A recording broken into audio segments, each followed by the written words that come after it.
இரட்சகராகிய இயேசு கிறிஸ்துவின் நாமத்தினால் உங்கள் அனைவருக்கும் என் அன்பின் வாழ்த்துக்கள். நாம் இன்று 15ஆம் தேதி ஆகஸ்ட் மாதம் சிந்திக்கும் ஜீவ வசனம் 73ஆம் சங்கீதம் வசனம் 1. சங்கீதம் 73 வசனம் 1. சுத்த இருதயமுள்ளவர்களாகிய இஸ்ரவேலருக்கு தேவன் நல்லவராகவே இருக்கிறார். கர்த்தர் மலை பிரசங்கத்தில் கூறிய பாக்கியவான்களில் ஒன்றாகிய இருதயத்தில் சுத்தமுள்ளவர்கள் பாக்கியவான்கள், அவர்கள் தேவனை தரிசிப்பார்கள். ஆம், சுத்த இருதயமுள்ளவர்களாக இருந்தால் நிச்சயமாக நாம் தேவனை தரிசிப்போம் என்பது உண்மை. இங்கே சங்கீதக்காரன் இஸ்ரவேல் சுத்த இருதயமுள்ளவர்களாக இருப்பதால் தேவன் அவர்களுக்கு நல்லவராக இருப்பார் என்று கூறுகிறார். இங்கே இஸ்ரவேலர் என்று குறிப்பிடுகிறவர்கள் கிறிஸ்துவானவருடைய பிள்ளைகள். அவரை நம்பி அவர் வழியிலே நடந்து அவர் கற்பனைகளெல்லாம் கைக்கொள்ளும் கர்த்தருடைய பிள்ளைகள் தன் அனுபவத்தில் கண்டுபிடித்த உண்மை இது என்று கூறுகிறார்.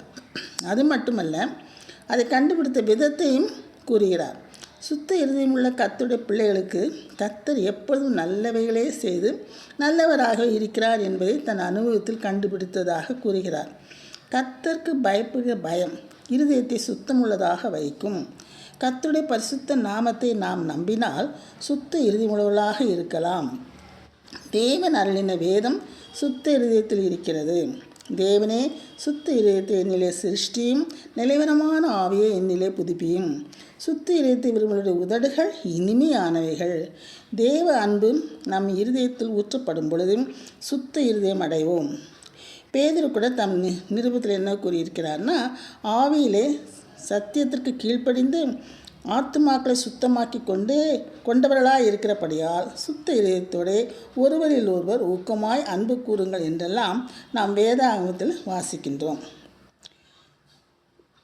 சுத்த இருதயமுள்ள பிள்ளைகள் யாவருக்கும் கர்த்தர் நல்லவராகவே இருப்பார். பாரம்பரிய கிறிஸ்துவர்களுக்கு அல்ல, கர்த்தரை ருசித்து பார்க்கிறவர்களுக்கே, கர்த்தருக்குள் வாழ்கிறவர்களுக்கே கர்த்தர் நல்லவர்.